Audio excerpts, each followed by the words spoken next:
তাহিনু ওয়া লা তাহজানু ওয়া আনতুমুল আ'লাউনা ইন কুনতুম মুমিনিন। কোনো ভয় নাই, কোনো চিন্তা নাই, যদি মুমিন হও আমি আল্লাহ তোমাদেরকে বিজয়ী করব। আল্লাহু ওয়ালিয়্যুল্লাযীনা আমানু ইউখরিজুহুম মিনাজ-যুলুমাতি ইলান-নূর। আল্লাহ হচ্ছেন মুমিনদের বন্ধু। আল্লাহ মুমিনদের কি? আল্লাহ হচ্ছেন মুমিনদের বন্ধু। তিনি অন্ধকার থেকে মানুষগুলিকে আলোর দিকে নিয়ে আসেন। আমার ভাইয়েরা, প্রকৃতপক্ষে মানব জাতির বন্ধুর পরিচয় আল্লাহ পাক এভাবে দিয়ে দিচ্ছেন, ইন্নামা ওয়ালিয়্যুকুমুল্লাহু ওয়া রাসূলুহু ওয়াল্লাযীনা আমানু আল্লাযীনা ইউকিমুনাস সালাতা ওয়া ইউতুনাজ যাকাতা ওয়া হুম রাকিউন। প্রকৃতপক্ষে বন্ধু হবে, প্রকৃতপক্ষে বন্ধু হচ্ছেন আল্লাহ, রাসূল এবং মুমিন। আল্লাহ বলেন, আল্লাহ, রাসূল আর মুমিন, এরাই হবে বন্ধু। আর মুমিন আবার কে? মুমিনের পরিচয় আল্লাহ দিচ্ছেন। মুমিনের পরিচয় দাবি করার বিষয় না। মুমিনের পরিচয় হচ্ছে এভাবে, আল্লাযীনা ইউকিমুনাস সালাতা ওয়া ইউতুনাজ যাকাত। মুমিন হচ্ছে সেই যে নামাজকে প্রতিষ্ঠা করে আর যাকাতকে আদায় করে, আর তারা রুকুকারীও, এরাই হচ্ছে মুমিন। সুতরাং এই মুমিনদের সঙ্গে বন্ধুত্ব স্থাপন করো, মুমিন ছাড়া আর কারোর সাথে বন্ধুত্ব স্থাপন করো না। আল্লাহ পাক বলেন, কিয়ামতের দিন রাসূল নালিশ দায়ের করবেন, মামলা দায়ের করবেন আল্লাহর দরবারে, বলবেন, আয় আল্লাহ, আমার জাতি, আমার কওম এই কোরআনকে উপহাসের বস্তু বানায় নিয়েছিল।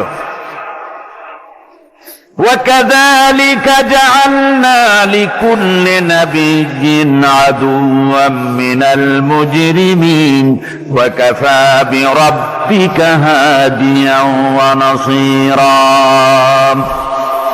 আর এইভাবে করে আমি প্রত্যেক নবীদের জন্য দুষ্কৃতকারীদেরকে দুশমন বানিয়ে দিয়েছি। ওয়াকাফা বিরাব্বিকা হাদিয়া ওয়া নাসীরা।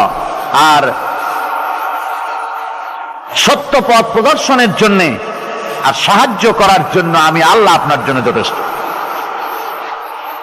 কোরআন, এই জাতি কোরআনকে উপহাসের বস্তু বানিয়েছে, তার মানে কি? তার মানে হচ্ছে কোরআনের তেলাওয়াতকে তারা বন্ধ করেছে। কোরআনের প্রতি, কোরআন থেকে তারা দূরে সরে গিয়েছে। তারা কোরআনে কারীমকে, কোরআনের পরিবর্তে তাদের গানের আসর তাদের কাছে মজা লাগে। কবিতা পাঠের আসর, গানের আসর, পুঁথি পাঠের আসর, নাচ, নাটক, গল্প ইত্যাদি তাদের কাছে মজা লেগেছে। আমার কোরআনকে তারা ছেড়ে আপনার কোরআনকে তারা উপহাস করেছে। এই উপহাস করার কারণেই মুসলমানদের এই চরম অবনতি। আল্লামা ইকবাল বলেছেন, वो जमाना में मुअज़्ज़ज़ थे मुसलमान होकर और तुम खार बने हो तारिके कुरआन होकर। সে যুগের মানুষেরা কোরআনকে সম্মান করে দুনিয়ার বুকে মর্যাদা তারা পেয়েছিলেন, আর আজকে কোরআনকে না মেনে কোরআন থেকে দূরে সরে গিয়ে মানুষেরা আজ চরমভাবে জিল্লতির মধ্যে পড়ে গিয়েছে। কাজী আল্লাহ রাব্বুল আলামিনের নবী কিয়ামতের দিন মামলা দায়ের করবেন, বড় মুশকিল হয়ে যাবে মুসলমানদের জন্য, বিপদে পড়ে যেতে হবে। সেজন্য রসুল যে মামলা দায়ের করবেন, ওই মামলায় যেন আমরা আসামি না হয়ে যাই, তার জন্য আমাদের দায়িত্ব হলো কোরআন পড়তে হবে, কোরআন বুঝতে হবে, আর কোরআন অনুযায়ী নিজেদের জীবনকে পরিচালিত করতে হবে। যারা এই কোরআনকে মানবে না, কোরআনের ফয়সালা অনুযায়ী জীবনের ফয়সালা করবে না, তাদের সম্পর্কে আল্লাহ পাক বলেছেন, ওয়ামান লাম ইয়াহকুম বিমা আনজালাল্লাহু ফাউলাইকা হুমুল যালিমুন। যারা এই কোরআন দিয়ে, এই বিধান দিয়ে বিচার ফয়সালা করে না, তারা জালিম, তারা কাফের, তারা ফাসিক, যারা নাকি কোরআন দিয়ে বিচার ফয়সালা করে না। সুতরাং কোরআনের একটি রাজ কায়েম করার জন্য চেষ্টা করতে হবে, সম্মিলিতভাবে চেষ্টা করতে হবে, যাতে করে সমাজে কোরআনের রাজ কায়েম হয়ে যায়। শুধু তেলাওয়াতের মাধ্যমে নয়, বরং বাস্তবে কোরআনকে জমিনে প্রতিষ্ঠার জন্য সর্বাত্মক প্রচেষ্টা চালাতে হবে মুসলমানদেরকে। আমরা কি সেই প্রচেষ্টা চালাতে রাজি আছি? জোরে বলেন, রাজি আছি? আল্লাহ রাব্বুল আলামিন বলেন, আমি প্রত্যেক নবীর জন্য দুষ্কৃতকারীদেরকে দুশমন বানায় দিয়েছি, অর্থাৎ এই দুশমনি চলতে থাকবে। হঠাৎ করে ফেরেশতারা এসে জমিনে দিন কায়েম করে দিয়ে যাবেন, এজন্য সংগ্রাম করতে হবে, এজন্য কষ্ট করতে হবে। আর আল্লাহ পাক বলেন, নবীকে বলছেন, আপনাকে সাহায্য করার জন্য, সত্য পথ দেখাবার জন্য আর সাহায্য করার জন্য আমি আল্লাহ আপনার জন্য যথেষ্ট। যখন দিন কায়েমের জন্য সংগ্রামে মানুষ লিপ্ত হয়ে যাবে, আল্লাহ পাক বলেন, শত্রুদের হাতে অসহায় করে আমি তোমাদের ছেড়ে দেব না।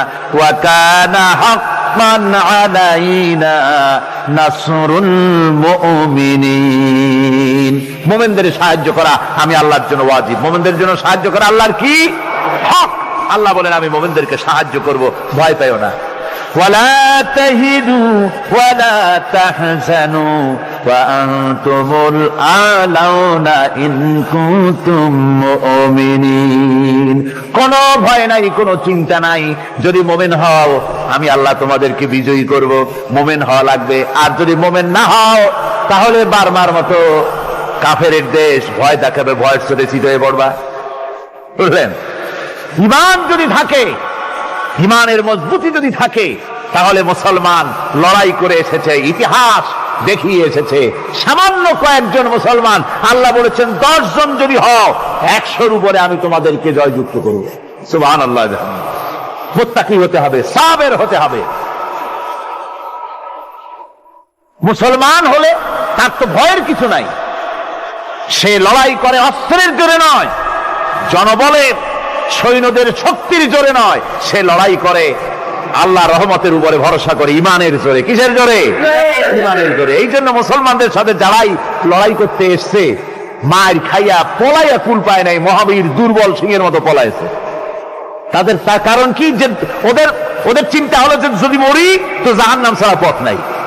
আর মুসলমান সে মনে করছে যদি বাঁচি তো গাছি, আর যদি মরি শহীদ হয়ে যাবো, জান্নাতে চলে যাবো। কোথায় চলে যাবো? জান্নাতে চলে যাবো। আমার ভাইয়েরা, এজন্য বিশ্বকবি, কবি সম্রাট আল্লামা ইকবাল বলেছেন, বাতিল সে দবনে ওয়ালে है आसमान ही हम, बातिल से दबने वाले है आसमान ही हम, सोबर कर चुका है तू इम्तिहान हमारा। বাতিলের সামনে মাথা নত করার জাত আমরা না। আকাশ সাক্ষী, জমিন সাক্ষী, এই পৃথিবী সাক্ষী। মুসলমানেরা কখনো, ইমানদার মুসলমানেরা কখন মাথা, কোন সময় তারা মাথা নত করে না। তারা সেই বীর জাতি। দস্ত দস্ত है दरिया भी न छोड़े हमने, दस्त दस्त है दरिया भी न छोड़े हमने, बहरे जुल्मत में दौड़ा दिए घोड़े हमने। আমরা সেই জাতি, প্রান্তর তো প্রান্তর। শ্রাবণের খরস্রোতা উত্তাল তরঙ্গমালা নদীর উপর থেকে ঘোড়া দাবড়িয়ে আমি নদীর অপর পারে ইসলামের পতাকা উড্ডীন করেছি, আমি সেই মুসলমান। সুতরাং আল্লাহ রাব্বুল আলামিন বলেন, ইয়া আইয়ুহাল্লাযীনা আমানু ইন তানসুরুল্লাহা ইয়ানসুরকুম। ও বিশ্বাসীরা, তোমরা যদি আল্লাহর মদদ করো, আল্লাহ তোমাদের মদদ করবেন। তোমরা আল্লাহর সাহায্য করো, আল্লাহ তোমাদের সাহায্য করবে। আল্লাহর কি সাহায্য করবেন আপনারা? আল্লাহ দান কম হয়েছে না চাউল কম হয়েছে? কি সাহায্য করবেন? আল্লাহর সাহায্য মানে ইসলামের সাহায্য। আপনি যদি ইসলামের সাহায্য করেন, আল্লাহ রাব্বুল আলামিন আপনাকে সাহায্য করবেন। আর সাহায্য এমন ভাবে করবেন, ইতিহাসে বহু কথা আছে, আমি সংক্ষেপ করে দিচ্ছি। বদরের প্রান্তরে মাত্র কয়েকজন মুসলমান, আল্লাহ পাক তাদেরকে কিভাবে জিতালেন। আল্লাহ পাকের ওই কবি বলতেছেন, ফেজায়ে বদরে পয়দা কুন ফেরেশতে তেরি নুসরত কো उतर सकते गर्दों से कतर अंदर कतर अभी। বদরের প্রান্তরে মুসলমানদের যে ঈমান ছিল, ওই ঈমান যদি তোমরা আনতে পারো, তাহলে আমি আল্লাহ রাব্বুল আলামিন কাতারে কাতারে ফেরেশতা তোমাদের জন্য অবতীর্ণ করে দিতে পারি। যেরকম সুবহানাল্লাহ। وقال الذين كفروا لولا نزل عليه القرآن جملة واحدة كذلك لنثبت به فؤادك ورتلناه ترتيلا। শেষ হয়ে আসছে। আল্লাহ পাক বলছেন যে কাফেরেরা তারা বলে যে এই ব্যক্তির উপরে কোরআন 100টা সবটা নাজিল হইল না কেন, সবগুলি কোরআন একসাথে নাজিল হইল না কেন 30 পারা পুরাটা, এই যে একটু একটু করে নাজিল হয় এইটা কি? তাদের ধারণা যে এটা মুহাম্মদ সাল্লাল্লাহু আলাইহি ওয়াসাল্লামের বানানো, ওই টুকটাক করে রাতের বেলায় শিখাই টুকাই দেয়, ওই যে প্রথম রুকুতে আমি বলেছি আল্লাহ পাকের কথা থেকে, ওইরকম কেউ শিখায় দেয় সেইভাবে। আর আল্লাহর জ্ঞানে যদি আল্লাহরই হবে তাহলে তিনি তো সবটাই দিতে পারতেন, একটু একটু করে দিচ্ছেন কেন? আল্লাহ পাক জবাবে বলেন কাযালিক, এরূপ ভাবে এরকম করা হচ্ছে এই জন্যে লিনুসাব্বিতা বিহি ফুআদাকা, যাতে করে আমি আপনার মন মগজের ভিতরে এটাকে ধীরে ধীরে ভালোভাবে হৃদয়ঙ্গম করায় দিতে পারি।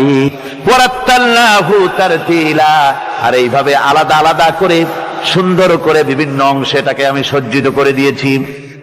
অর্থাৎ সমস্ত শরীয়তটা কোরআনটা একসাথে যদি নাজিল হয়ে যেত, সমস্ত হুকুম আহকামগুলি দিশাহারা হয়ে যেত, মানুষ এটা পালন করা সম্ভবপর ছিল না। এর ব্যাখ্যা আছে, সে ব্যাখ্যা আমি দিতে পারলাম না সময়ের অভাবে। ওয়ালা ইয়াতুনাকা বিমাসালিন ইল্লা জিনাকা বিল হক ওয়া আহসানা তাফসীরা। আর এর ভিতরে একটা কল্যাণময়তাও আছে। তাহলে এই যেই লোকগুলি আপনার কাছে আসে আর নানান কথাবার্তা বলে, নতুন নতুন কথা বলে, আশ্চর্যজনক প্রশ্ন তোলে, সুতরাং একসাথে নাজিল করে দিবি তা কি করে হতো? ওরা যখন প্রশ্ন তোলে আর বিভিন্ন কথা নিয়ে আসে, আমি সঙ্গে সঙ্গে তার জবাব দেই এবং সঠিকভাবে আমি আপনার সামনে সেই কথাগুলি বক্তব্যকে স্পষ্ট করে তাদের সামনে আমি তুলে ধরি। الذين يحشرون على وجوههم إلى جهنم أولئك شر مكانا وأضل سبيلا। আর কিয়ামতের দিন যাদেরকে উল্টো করে জাহান্নামে ফেলানো হবে, ঠ্যাং উপরের দিকে দিয়া আর মাথা নিচের দিকে দিয়া উল্টো করিয়া জাহান্নামে ফেলানো হবে, আর এটা হবে তাদের জন্য অত্যন্ত নিকৃষ্ট জায়গা। ওয়াদাল্লু সাবিলা, তাদের পথ ছিল চূড়ান্তভাবে ভ্রান্ত। এই উল্টা করে ভালাবে কাদেরকে? যারা নাকি কোরআনের আয়াতগুলিকে উল্টা উল্টা অর্থ করেছে। কথা বুঝতে পেরেছে? কোরআন শরীফকে বিকৃত করেছে, মানুষকে বিভ্রান্ত করেছে, কোরআনের আয়াতগুলি নিয়ে উল্টা উল্টা অর্থ করেছে। কিয়ামতের দিন এদেরকে উল্টা করিয়া জাহান্নামের মধ্যে নিক্ষেপ করা হবে। দেখেন না, আজকে উল্টা অর্থ করা হচ্ছে ধর্ম নিরপেক্ষতার সপক্ষে। কয় যে কোরআন শরীফে আছে ধর্ম নিরপেক্ষতা করতে হবে, বলে কোথায় আছে? কয় লাকুম দীনুকুম ওয়ালিয়া দীন। এখন স্লোগান দেওয়ার সময় নাই তো। এখন বিষয়টা হচ্ছে এই উল্টা কথা তারা বলতো বলতো যে লাকুম দীনুকুম ওয়ালিয়া দীন। এখন আপনারা বলেন লাকুম দীনুকুম ওয়ালিয়া দীন, এটা কোন সূরা? সূরায়ে আখিরুন। এখানে কি? এখানে বিষয়টা হচ্ছে কাফেরেরা বলছিল যে হে মুহাম্মদ সাল্লাল্লাহু আলাইহি সাল্লাম, আসো ধর্মের ব্যাপারে আমরা কিছুদিন তুমি আমাদের এই মূর্তিগুলো পূজা করো, আর আমরা কিছুদিন তোমার হারাম শরীফের মধ্যে যাইয়া মসজিদে হারামে গিয়ে কিছু সময় তোমাদের নামাজ পড়ে দিয়ে আসবো না। অর্থাৎ ধর্মটা আমরা 50-50 ভাগাভাগি করে নেই। আল্লাহ রাব্বুল আলামিন তার জবাবে বললেন, নবী ওদের শোনায় দেন, লাকুম দীনুকুম ওয়ালিয়া দীন। পড়েন সবাই, লাকুম দীনুকুম ওয়ালিয়া দীন। তোমাদের ধর্ম তোমাদের জন্য, আমাদের ধর্ম আমাদের জন্য। এটা তো পক্ষের কথা। এখানে নিরপেক্ষ আছে নাকি কোথাও? নিরপেক্ষ আছে? এখানে নিরপেক্ষর কথা নাই। আমার ভাইরা, ধর্ম নিরপেক্ষ মতবাদ কোন মানুষের মতবাদ নয়। মুসলমান তো দূরের কথা, কোন মানুষের মতবাদ এটা নয়। মানুষ একমাত্র নাস্তিক ধর্ম নিরপেক্ষ হতে পারে। মানুষ কেমনে ধর্ম নিরপেক্ষ হবে? যারা হিন্দু তাকে ধর্মের পক্ষেই থাকতে হবে নাকি? হিন্দু যে সেই ধর্মের কোন দিকে থাকবে? পক্ষে। মুসলমান ধর্মের কোন দিকে? খ্রিস্টান ধর্মের কোন দিকে? ধর্মের ব্যাপারে নিরপেক্ষ তার মানে কি? নিরপেক্ষ হলো মাঝখানের পথ। আপনি রাস্তা দিয়ে যান, Chittagong to Dhaka highway, motorway, এই মোটরওয়ে দিয়ে যাওয়ার সময় হয় লেফটিস্ট হন না হয় রাইটিস্ট হন, হয় ডান দিক দিয়ে যান না হয় বাম দিক দিয়ে যান। আপনি যদি কন যে আমি বামপন্থীও না আমি ডানপন্থীও না, আমি নিরপেক্ষ মাঝখানে দাঁড়ায় থাকবো, ঢাকা চট্টগ্রামের রাস্তার মাঝখানে যদি দাঁড়ায় থাকেন, তাহলে আপনার এই নিরপেক্ষতার স্বাদ মিটায় দেবে ট্রাক বাবাজি। এক ধাক্কা মারিয়া রাস্তার সাথে জনমের মতো ধর্ম নিরপেক্ষতার স্বাদ মিটায় দেবে। অনুরূপ ভাবে ইসলাম ভালো লাগে ইসলামের পক্ষে আসেন, ইসলাম ভালো না লাগে বাড়িই যান। হিন্দু ধর্ম ভালো লাগে থাকেন হিন্দু ধর্মে, পছন্দ না হয় চলে যান। ধর্মের হয় পক্ষে আসেন না হয় বিপক্ষে চলে যান। ধর্মের ব্যাপারে নিরপেক্ষ হয়ে দাঁড়ায় থাকবেন রাস্তার মাঝখানের মতো, শয়তানে এক লাথি মেরে জাহান্নামে ফেলে দেবে। সুতরাং ধর্ম নিরপেক্ষ মতবাদ কোন মানুষের মতবাদ নয়, এর দ্বারা মানুষের ধর্মের নিরাপত্তা দেওয়া যায় না। যায়? যদি তা যেত তাহলে ভারতে দিতে পারত না। বাংলাদেশের ধর্ম নিরপেক্ষতাবাদের ওস্তাদ কারা? ভারত। ওই ভারতের থেকেই এখানে আমদানি হয়েছে তাদের মহব্বতের লোকেদের মাধ্যমে, ঠিক কিনা? ধর্ম নিরপেক্ষ মতবাদ যে দেশ থেকে আসছে সে দেশে কি ধর্ম নিরপেক্ষতাবাদ দিয়ে সে দেশের জনগণ বিভিন্ন ধর্মের লোকেরা শান্তিতে আছে? জোরে বলেন আছে? নাই। হরিজনেরা নানান নির্যাতনের মধ্যে আছে, মুসলমান সংখ্যালঘুরা চরম নির্যাতনে আছে, ঠিক কিনা কর? চরম নির্যাতনে মুসলমানদেরকে হত্যা করা হচ্ছে, মুসলমান মারা হচ্ছে, মুসলমানদের মসজিদকে ধ্বংস করা হচ্ছে। এ পর্যন্ত 500-এর উপরে মসজিদকে তারা মন্দির বানাইছে, বাবরি মসজিদকে তারা রামের জন্মস্থান বানাইছে, আবার শুনতে পাচ্ছি দিল্লি শাহী মসজিদকে তারা কৃষ্ণের জন্মস্থান বানায় ছাড়বে। এই হলো ধর্ম নিরপেক্ষ মতবাদ। আমার বন্ধুগণ, কই আমরা তো আমাদের দেশের একটা মন্দিরও আজ পর্যন্ত মসজিদ বানাই নেই। বানাইছি নাকি? বলেন বানাইছি? একটা মন্দির মসজিদ বানানো হয়েছে কোন নমুনা আছে? তার কারণ কি? তার কারণ আমরা মুসলমান, ধর্ম নিরপেক্ষ মতবাদে বিশ্বাস করি না, মানি না। আমরা মুসলমান, তাই আমার দেশে পরধর্মের লোকেরা সবচাইতে আরামে আছে, শান্তিতে আছে, ঠিক কিনা? ধরে বলেন ঠিক কিনা? ওরা বলে কোরআন শরীফ আছে ধর্ম নিরপেক্ষতাবাদ, এর দলিল আছে। কি দলিল আছে? আরো একটা তো লাকুম দিনুকুম ওয়ালিয়াদিন দিয়ে ফেলাইছেন, আর একটা কি? আর একটা আছে লা ইকরাহা ফিদ্দীন, এইটা বলে বুখারী শরীফে আছে। লা ইকরাহা ফিদ্দীন অর্থাৎ দিনের ব্যাপারে কোনো বাড়াবাড়ি নাই। এই দিনের ব্যাপারে বাড়াবাড়ি নাই এই কথাটা আপনার অমুসলমানদের জন্য, অর্থাৎ কোন অমুসলমানকে ভয় দেখাইয়া, প্রলোভন দেখাইয়া, পয়সা দিয়া কোন ক্রমে বাধ্য করে তাদেরকে ইসলাম কবুল করানো যাবে না। এটা হলো লা ইকরাহা ফিদ্দীন। এর দ্বারা ধর্ম নিরপেক্ষতার দলিল কোথা পেলেন? এর দ্বারা তো ধর্ম নিরপেক্ষতার দলিল হয় না। মুসলমান যে ব্যক্তি তাকে ধর্ম মানতেই হবে। আপনি এই কথা বলতে পারবেন না ধর্ম আমার নিজের ব্যাপার, ইচ্ছা মানবো না হয় না মানবো। এই কি কয়, নামাজ ইচ্ছা পড়বো না হয় না পড়বো, পর্দা ইচ্ছা করবো না হয় না করবো। বাবাজি, এটা মামু বাড়ির বারান্দা না যে আপনি সবরি গলা চাপাবেন সেখানে বসে। মুসলমান যখন হয়েছেন নামাজ পড়তেই হবে, পর্দা করতেই হবে, দিন প্রতিষ্ঠা করতেই হবে। ধর্ম নিরপেক্ষ মতবাদ কোন মুসলমান কবুল করতে পারে। এ ব্যাপারে সতর্ক হতে হবে আপনাদেরকে। যারা এই ধর্ম নিরপেক্ষতাবাদের উল্টা উল্টা কোরআনের অর্থ করে, আল্লাহ বলেন কিয়ামতের দিন উল্টা করে জাহান্নামে ফেলায় দেব। কিভাবে ফেলাইবে আল্লাহ? আল্লাহ রাব্বুল আলামিন বলছেন ইউহশারুনা আলা বুজুহিহিম ইলা জাহান্নাম। কোরআনে কারীমকে যারা উল্টা অর্থ করে, আয়াত নিয়ে নিজেদের স্বার্থে ব্যবহার করে, মাথা নিচের দিকে দিয়ে ঠ্যাং উপরের দিকে দিয়ে জাহান্নামে ভালায় দেব। সেই জাহান্নামে কিয়ামতের দিন তাদেরকে থাকতে হবে এবং সেটা হবে তাদের জন্য কঠিন জায়গা, আর তারা আসলেই চূড়ান্ত ভাবে বিভ্রান্ত। আল্লাহ রাব্বুল আলামিন বলেন কুল কুনু হিজারাতান আও হাদিদা। ও নবী, শুনিয়ে দেন, তোমরা যদি মরে গিয়া মাটির সাথে মিশে গিয়া যদি পাথরও হয়ে যাও, আর যদি তোমরা লোহাও হয়ে যাও, তারপরেও আল্লাহ রব্বুল আলামিন তোমাদেরকে জিন্দা করবেন, আবার তোমাদের উঠাবেন। ওরা বলে যে আচ্ছা বুঝলাম, কে উঠাবে আমাদের? কেমনে উঠাবে? আল্লাহ পাক বলেন ফাসায়াকুলুনা মান ইউঈদুনা। ওরা বলে আমাদেরকে কে উঠাবে, আমাদেরকে কে জিন্দা করবে? আল্লাহ পাক জবাবে বলেন কুলিল্লাযী ফাতারাকুম আউওয়ালা মাররা। যিনি তোমাদেরকে প্রথম সৃষ্টি করেছেন তিনি আবার তোমাদেরকে জিন্দা করবেন। আল্লাহ পাক সুন্দর করে বুঝাচ্ছেন। এই সব কথা শোনার পরে ফাসায়ুনগিদুনা ইলাইকা রুউসাহুম ওয়া ইয়াকুলুনা মাতা হুয়া। এসব কথা শোনার পরে আল্লাহ বলেন ওই কাফেরেরা মাথা ঝুলায় ঝুলায় বলে আচ্ছা তা বুঝলাম। আল্লাহ বলেন ওরা মাথা ঝুলায় আর বলে আচ্ছা বুঝলাম, তবে কবে সেই কিয়ামত অনুষ্ঠিত হবে? আল্লাহ বলেন, নবী শোনায় দাও, কুল আসা আইয়াকুনা করিবা, বেশি দেরি নাই, হতে পারে খুবই তাড়াতাড়ি। কি বলা যায়, সে সময়টা অতি নিকটবর্তী হয়ে যেতে পারে, খুবই নিকটবর্তী সে সময়, সেটা বেশি দেরি হওয়ার কথা নয়। আল্লাহ পাক এবার মানুষকে যুক্তি দিয়ে বুঝাচ্ছেন।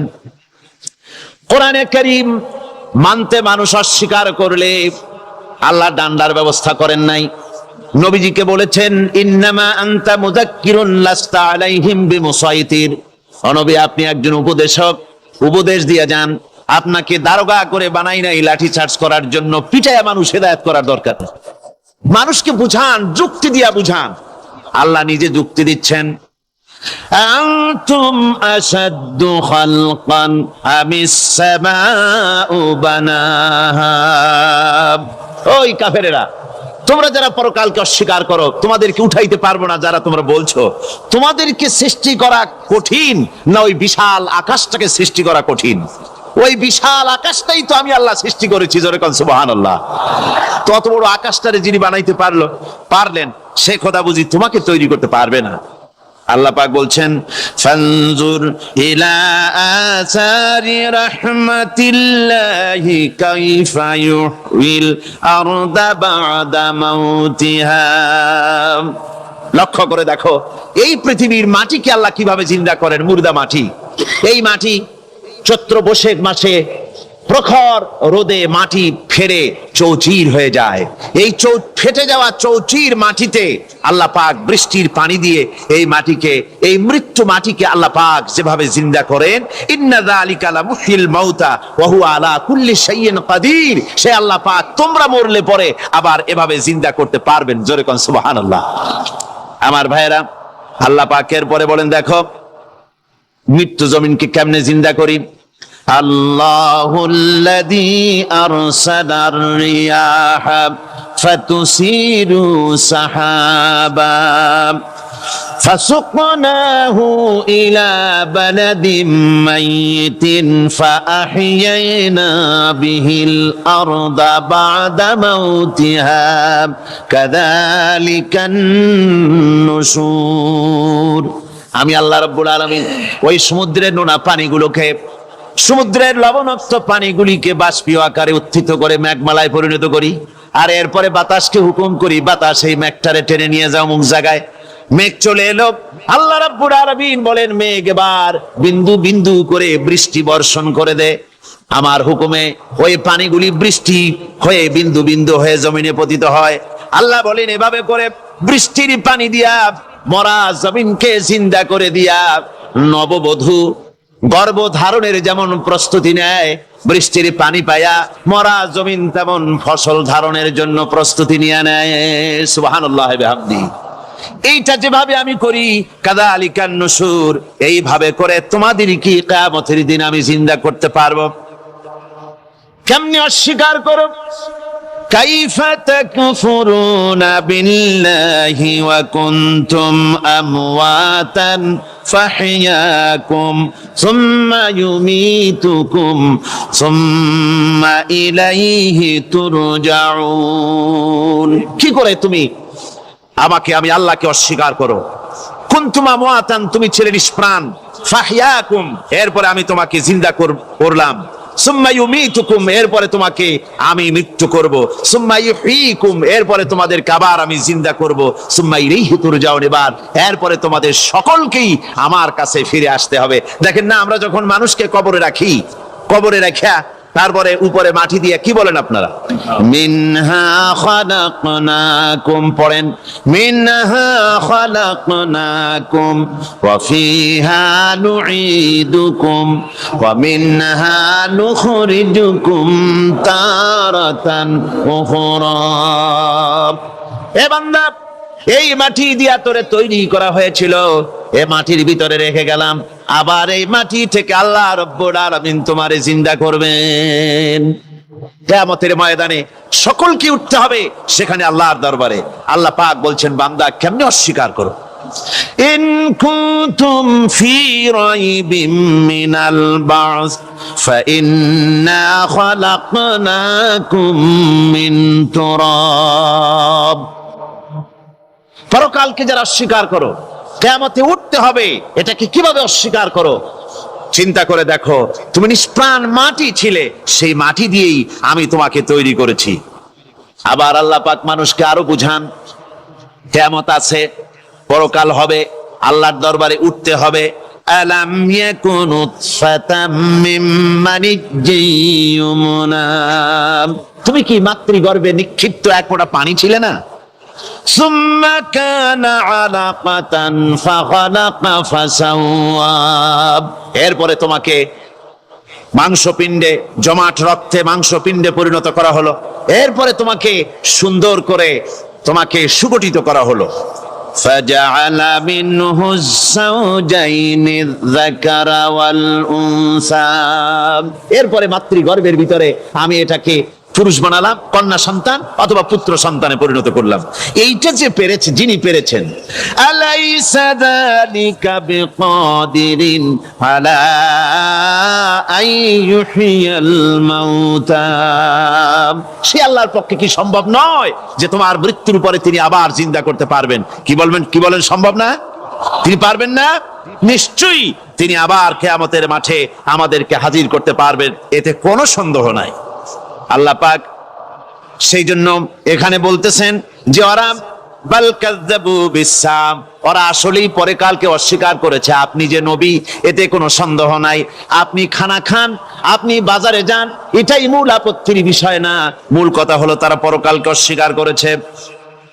আল্লাহ পাক বলেন وَأَنَّ السَّاعَةَ آتِيَةٌ لَا رَيْبَ فِيهَا, অবশ্যই সে সময় আসবে, সে কিয়ামত আসবেই, এতে কোনো সন্দেহ নাই।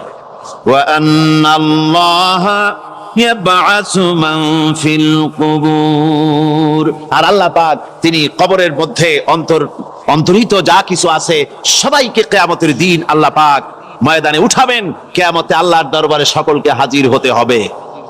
আমার বন্ধুগণ, আল্লাহ পাক বলেন ওয়ালাকাদ খালাকনাল ইনসানা মিন সুলালাতিন মিন তিন, লক্ষ্য করো, তুমি ছিলে মাটির নির্যাস থেকে তোমাকে তৈরি করা হয়েছে।